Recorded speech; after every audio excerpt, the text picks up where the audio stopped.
इसलिए पढ़ाई के साथ में कभी खिलवाड़ करना नहीं ठीक रहता है। महाराज, ये विद्या धन वो धन है जो तुम्हारा कोई छीन नहीं सकता है। जब स्कूलों में लिखा हुआ होता है, स्कूल चले हम सब पढ़े, तो मैं बताना चाहता हूं इस हेडिंग का यही मतलब है कि विद्या धन कोई तुमसे बांट नहीं सकता है। तुम्हारे पिता ने 4 मकान बनाए, अगर 2 भाई हो तो मकान बंट जाएगा।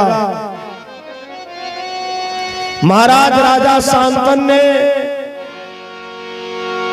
गंगा पुत्र को विद्या अध्ययन करने के लिए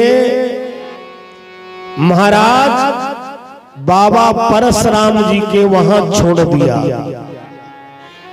कथा प्रेमियों, गंगा पुत्र जो है धनुर्विद्या में धीरे धीरे निपुण हो चुके हैं। और इधर महाराज राजा शांतनु विचार करते हैं, अरे शांतनु, तुम्हारे जीवन में नारी का सुख लिखा ही नहीं है। एक तो मर गई और दूसरी छोड़ के चली गई। गंगा जी छोड़ के चली गई, पहली वाली रानी मर गई। एक दिन महाराज राजा शांतनु घूमने के लिए निकले और वहीं धर्मप्रिय सज्जनों, योजनगंधा का घर पड़ता था। योजनगंधा अपने घर को बुहार रही थी, मतलब अपने घर में झाड़ू लगा रही थी। महाराज राजा शांतनु ने जैसे देखा, राजा शांतनु के मन में आया, वारे वाह विधि का विधान।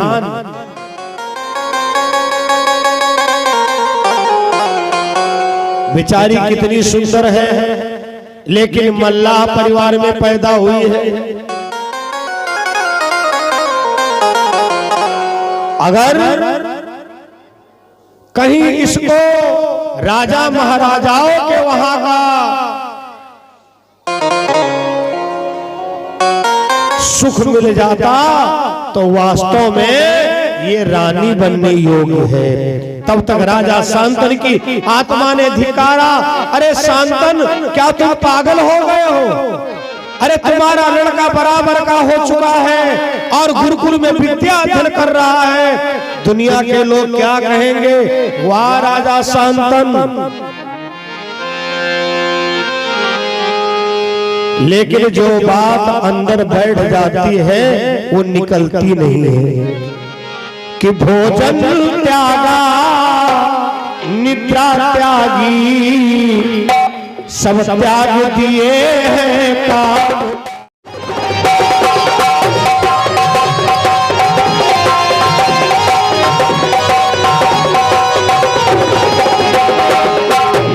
भोजन त्यागा निद्रा त्यागी सब त्याग दिए हैं काम काज।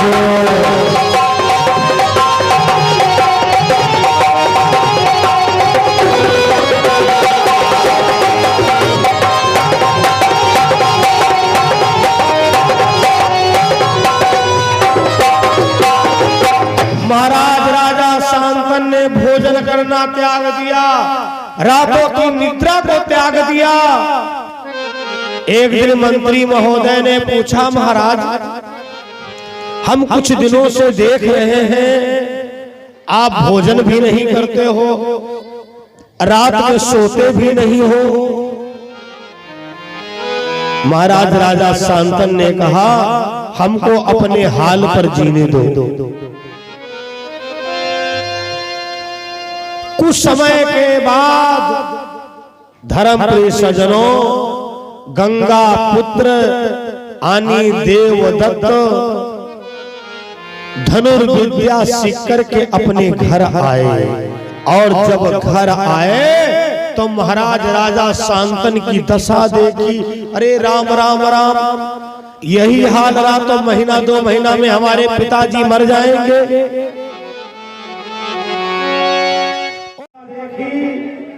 तो गंगापुत्र ने पूछा, ए मंत्री महोदय, ये पिताजी की हालत क्या हो गई? मंत्री ने कहा, राजकुमार क्षमा करना,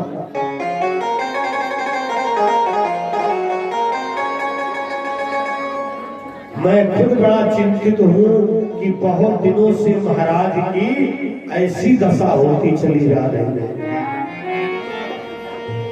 राजकुमार ने पूछा, क्या तुमने जानने की जरूरत नहीं समझी? अरे मंत्री ने कहा, गंगा पुत्र, शाम 6 बजे के बाद किसी की हिम्मत नहीं है महाराज के जो कमरे में चला जाए। ऐसी क्या बात है? पता नहीं भैया क्या बात है, पता नहीं उनके दिमाग में क्या चल रहा है। अगर कोई उनके पास में जाता है तो उसको डपट देते हैं। गंगा पुत्र ने कहा, मंत्री महोदय, आज तुमको जाना है और महाराज जी से पूछना है कि महाराज आखिर तुमको हुआ क्या है।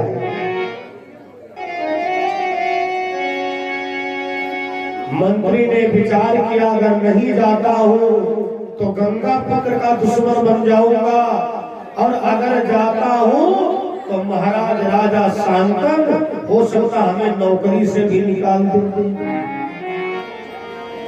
लेकिन गंगा पुत्र का कहना है कि मंत्री महोदय, आज किसी प्रकार से महाराज राजा शांतन के मुंह से वो शब्द निकलवाना है जिसके लिए उनकी हालत हो गई है। हिम्मत करते हुए मंत्री गया, कुंडी खटखटाई, महाराज महाराज महाराज।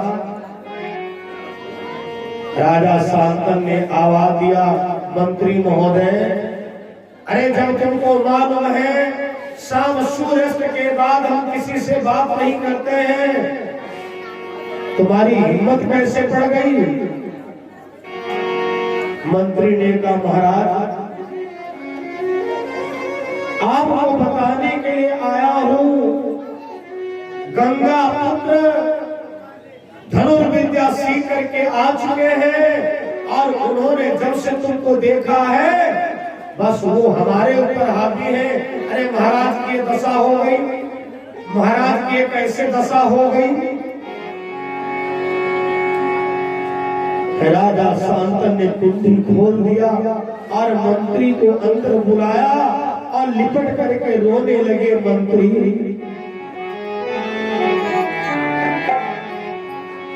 अरे जिसका डर था वही हो गया, आए विधि लाई क्या।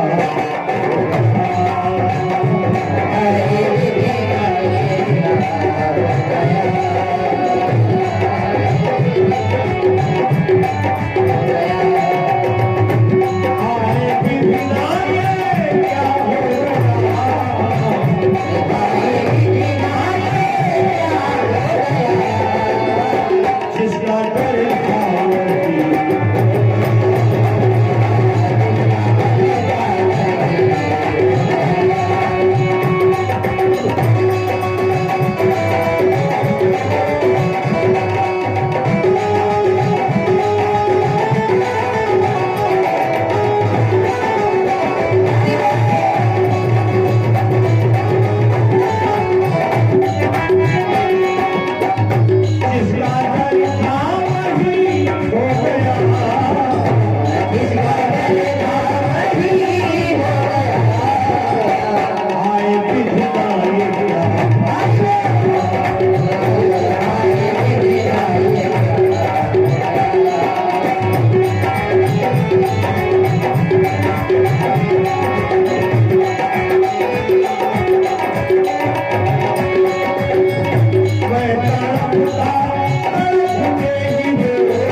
महाराज राजा शांतनु मंत्री से बोले, मंत्री महोदय,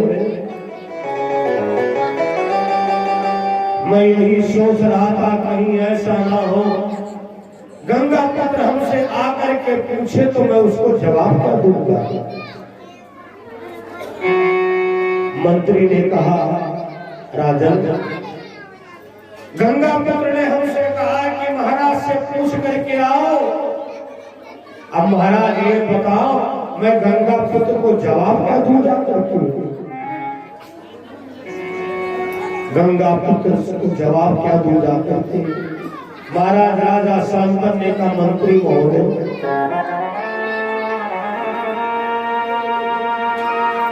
दरअसल में जो हमारी हालत है इसका कोई इलाज है ही नहीं। और भैया गंगा पुत्र बाहर, गेट के बाहर पर्दे की आड़ में कान लगाए सुन रहे हैं कि आखिर हमारे पिताजी महाराज शांतनु बताएंगे क्या। मंत्री ने कहा, महाराज बताओ तो। महाराज राजा शांतनु ने कहा, मंत्री महोदय, दरअसल में मैं दुनिया का वो अभागा इंसान हूँ जिसके जीवन में नारी का सुख लिखा ही नहीं है। देखो मंत्री, पहली वाली रानी तो मर गई और दूसरी मैंने शादी गंगा जी के साथ में किया तो गंगा जी का भी साथ छूट गया। दरअसल में बात यह है, मैं एक दिन निकल रहा था, जो नगर के बाहर एक मल्लाह है और उसकी बेटी का नाम है योजनगंधा। हमारे मन में आया कि अगर हम इसके साथ में विवाह कर लें तो हमारा भी घर बस जाएगा और उसके भी भाग खुल जाएंगे। लेकिन फिर मंत्री महोदय, मैंने ये सोचा कि दुनिया के लोग, समाज के लोग क्या कहेंगे, वारे राजा शांतनु लड़का बराबर का हो गया और महाराज शादी करना चाहते हैं। जैसे गंगा पुत्र ने ये सुना, भैया कान में उंगली लगा दी, राम राम राम राम। अगर हम जानते पिताजी के अंदर ये दुख है तो ये बात हम ना सुनते। मंत्री महोदय ने कहा, अच्छा महाराज, तो आप योजनगंधा के साथ में शादी करना चाहते हैं? राजा शांतनु ने कहा, चाहता तो हूँ लेकिन कहाँ हो सकती है, दुनिया के लोग कहाँ स्वीकार करेंगे। मंत्री ने कहा, महाराज अगर शादी की बात है तो मैं ढिढोरा पिटवा दूं। हस्तिनापुर के राजा महाराज शांतनु विवाह करना चाहते हैं। जो भी राजा अपनी बेटी का विवाह करना चाहे तो आकर के संपर्क करे। तो जब दूसरी शादी का नाम लिया, राजा शांतनु मुड़ के खड़े हो गए, मंत्री महोदय, शादी करूंगा तो योजनगंधा से करूंगा और वरना दूसरी शादी की कहीं बात मत करना। मंत्री महोदय चले गए। अब भैया गंगा पुत्र आधी रात के समय में अपने पिता के पास ले गए, पिताजी प्रणाम। महाराज राजा शांतनु उठ के बैठ गए, आंखों में आंसू बह रहे थे। कहो गंगा पुत्र कब आए हो? कहो गुरुकुल की पढ़ाई कैसी रही? गंगा पुत्र ने कहा, गुरुकुल की पढ़ाई तो अलग अलग था, बस हमको एक बात बताओ,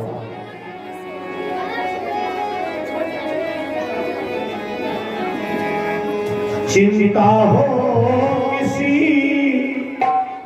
छिपे रिपु की तो धावा करी के हरा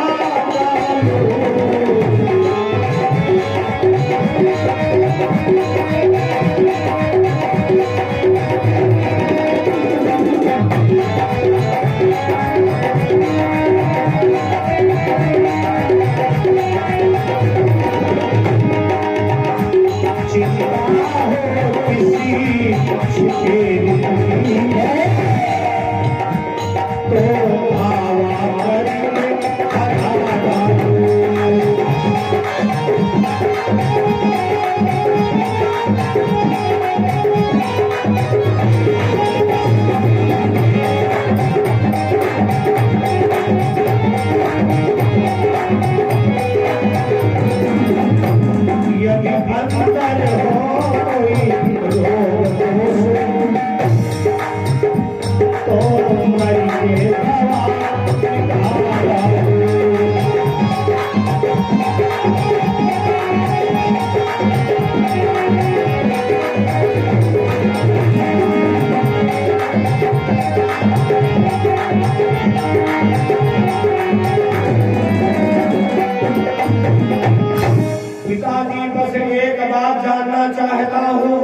अगर कोई अंदर रोग दोष हो तो उसकी दवाई करवाई जाए, अगर किसी दुश्मन का भय हो तो उस पर आक्रमण बोल दिया जाए। पिताजी मैं जानना चाहता हूं तुमको हुआ क्या है।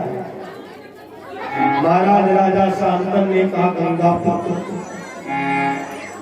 तुम अपना काम करो जाकर, हमारी जो आत्मा है हमारा जो मन है इसी लायक है। अब बेटा तुम बताओ अगर हमारा मन इस उम्र में कहीं शादी करेंगे, बताओ बेटा क्या शोभा देगा। गंगा पुत्र ने कहा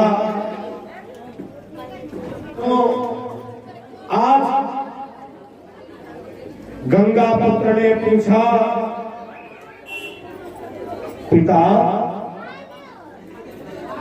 ये तुम्हारी हालत क्या है।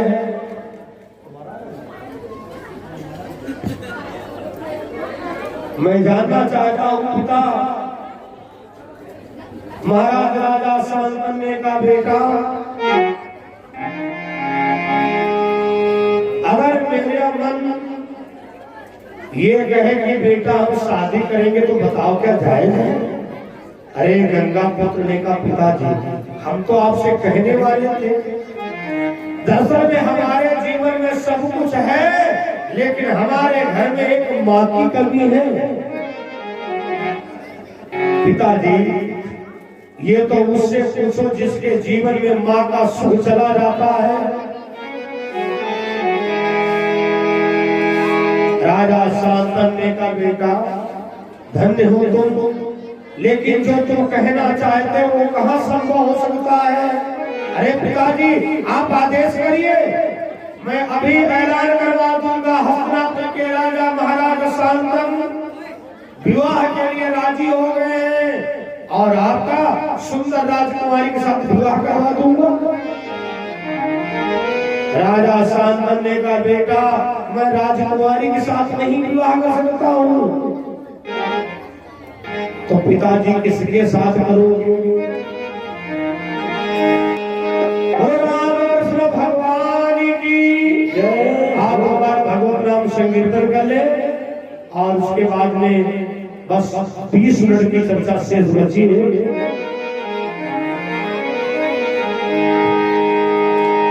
गोविंद मेरो है गोपाल मेरो है,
अगर मैं कहूं तो कहा नहीं जा रहा है और ना कहूं बेटा तो रहा नहीं जा रहा है। अरे पिताजी बताओ तो चिंता हो किसी छिपे की, अरे तो भावा करके यदि अंदर हो कोई रोगी दोष तो करके दवा की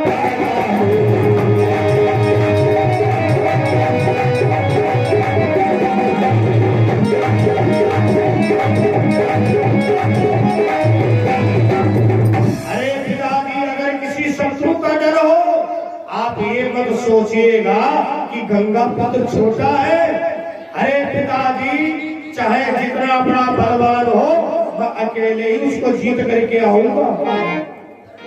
महाराज राजा शांतनु का बेटा अपने ही राज्य में एक योजन गंधा नाम की कन्या है, जो कि मल्लाह की बेटी है। जब से मैंने बेटा उसको देखा है, ये मेरा पापी मन बार बार मैं अपने को सोचता हूँ कि उसका ध्यान ना आए, लेकिन उसी का ध्यान आता है। गंगा पुत्र का सौगंध आपके चरणों की है। योजन गंधा का विवाह आप ही के साथ में होगा, ये मैं तुमको वचन दे रहा हूँ पिता। कथा प्रेमियों, ये कथा बड़ी विचित्र है।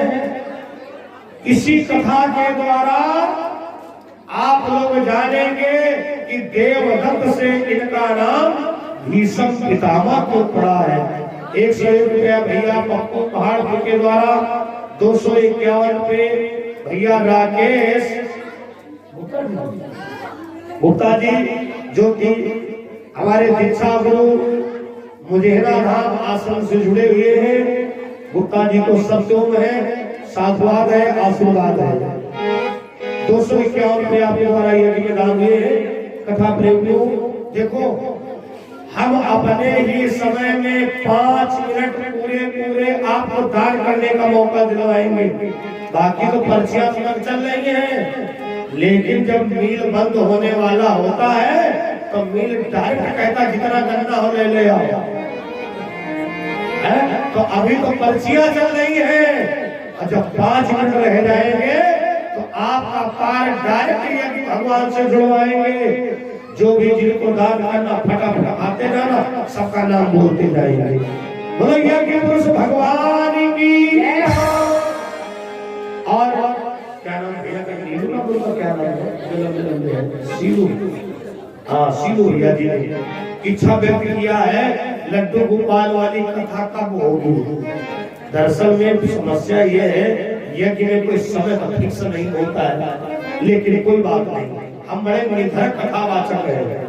चाहे जो टाइम कल शाम को लगे, लेकिन वही कथा होगी लड्डू गोपाल वाली, जिस कथा को हमारे भैया जी चाहते हैं आनी।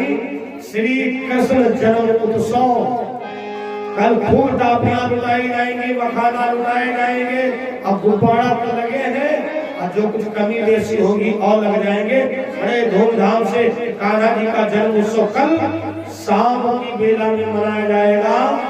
टाइम जो लगे लाउड स्पीकर पर कान रखना भैया, यहाँ तो जिसका जो टाइम लगता है उस समय में बोलना पड़ता है।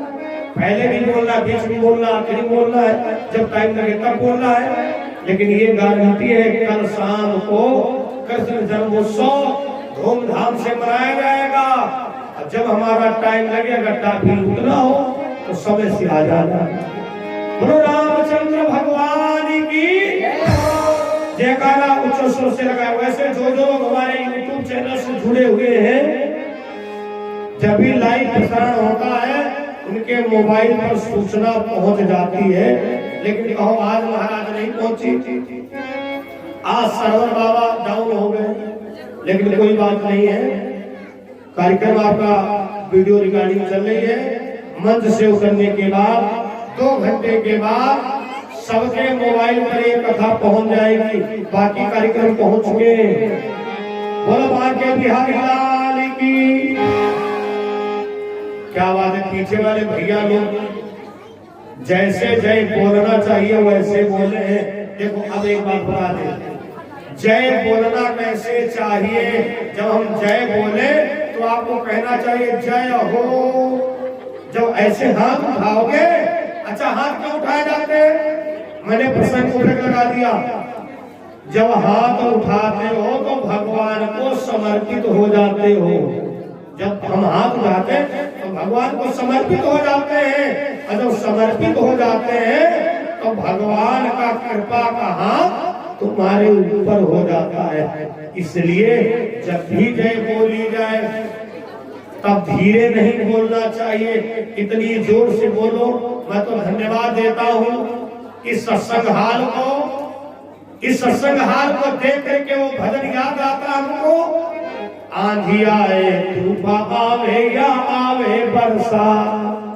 अब ये चिंता नहीं है, आज भगवान मौसम खराब है, हम आज से यहाँ नहीं आ रहे हैं। ना जाने कितने कार्यक्रम में भैया कथा के समय पानी बरसने लगा, हमारे कार्यकर्ता मैटी बटोर रहे, भक्ता लोग परेशान, आज भगवान कहीं पानी ना बरसने लगे। गणेश बाबा ने तो कितनी सुंदर व्यवस्था कर दिया है, बहुत धन्यवाद। एक बात बताए, इस नगर के सब प्रशंसा योग्य, हम जिनके वहाँ रुके हैं भैया विश्वकर्मा जी बोले गुरु जी हमारी तमन्ना है आप सब भक्ताओं के लिए इतने कमरा बनवा डाले, स्कूल खुले चाहे ना खुले।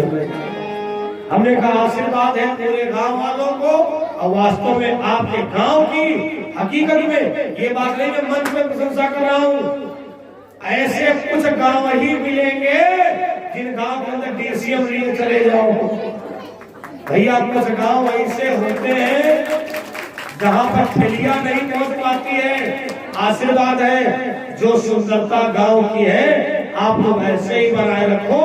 पतारा गांव नहीं, पतारा सिटी कभी कहा जाए, ये मेरा आशीर्वाद है।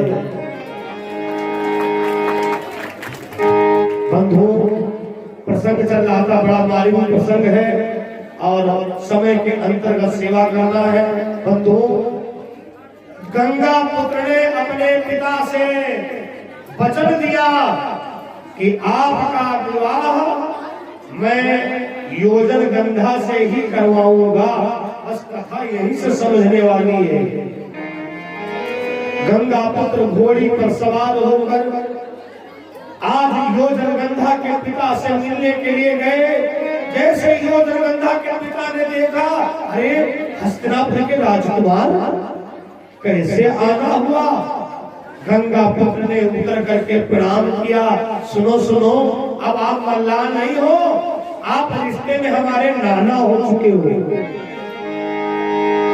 मल्लाह ने कहा राजकुमार मैंने तुम्हारा सम्मान किया है, इसका ये मतलब नहीं है कि हमारी गरीबी की मजाक उड़ाओ। अरे धनवानों का है हरि कोई, निर्धन का है कोई नहीं। हे भगवान बता तुम्ही को निर्धन सारे नहीं।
गंगा पुत्र ने कहा देखो दरअसल में बात है ये, हमारे पिता राजा शांतन पता नहीं कब तुम्हारी बेटी योजन गंधा को देखा है, लेकिन हमारे पिताजी ने भोजन छोड़ दिया है, निद्रा त्याग दिया है और वो जिद लगाए बैठे हैं कि विवाह करूंगा तो योजन गंधा के साथ में करूंगा।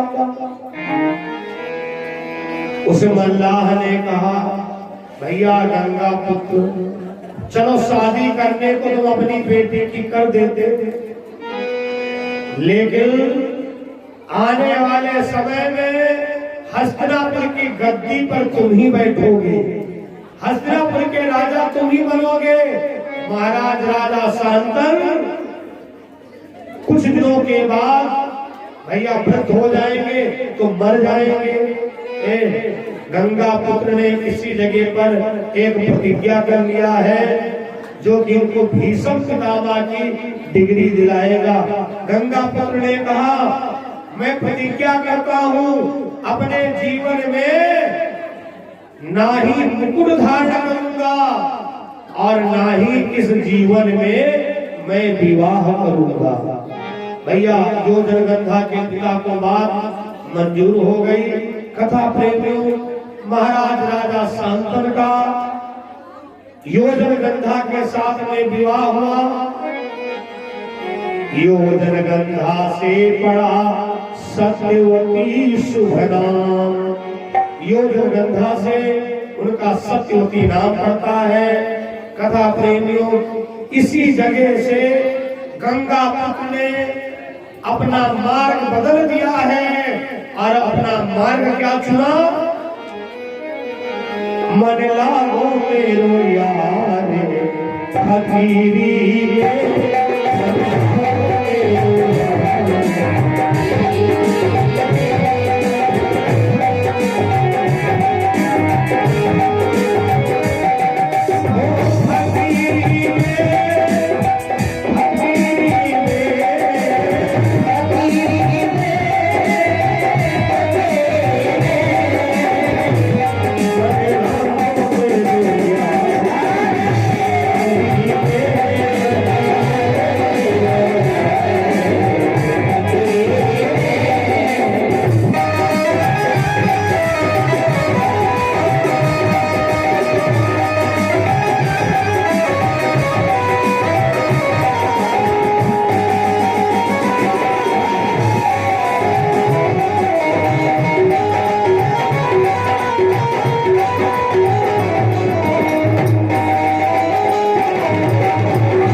भगवान की।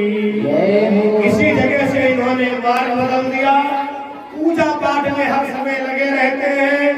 लोग इनको देवदत्त से भीष्म पितामह कहने लगे। मेरे गणपति के दरबार में सब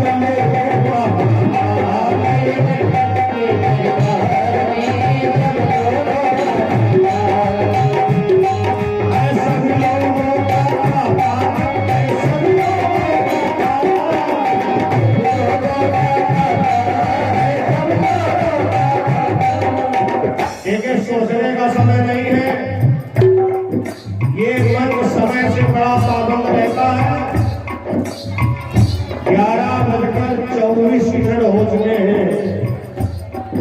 अब 4 ही मिनट में आपको लाभ उठाना है। जिन भक्तों को जो भी दान करना है आप निसंकोच जाकर के दान कर सकते हैं, चाहे कार्यालय से बड़ा वालू तो मैं सीधी ना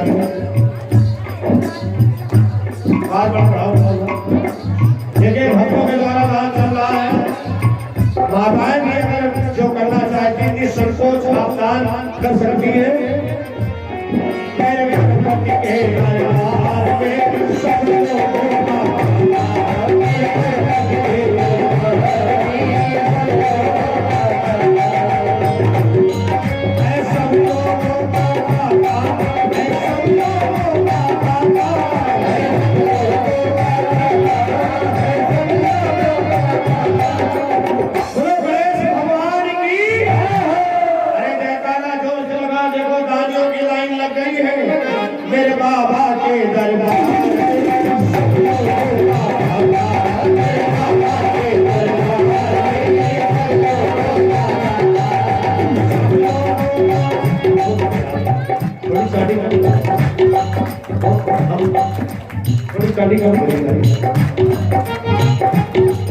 मेरे गणपति के दरबार में सब लोगों का काबा, मेरे गणपति के दरबार में सब लोगों का काबा, मैं सब लोगों का काबा, मैं सब लोगों का काबा, मैं सब लोगों का काबा, मैं सब लोगों का काबा, मेरे बाबा के दरबार में सब लोगों का काबा, मेरे बाबा के दरबार में सब लोगों का काबा। अरे विधाता जब चलता है तेरा चक्र विधान हो,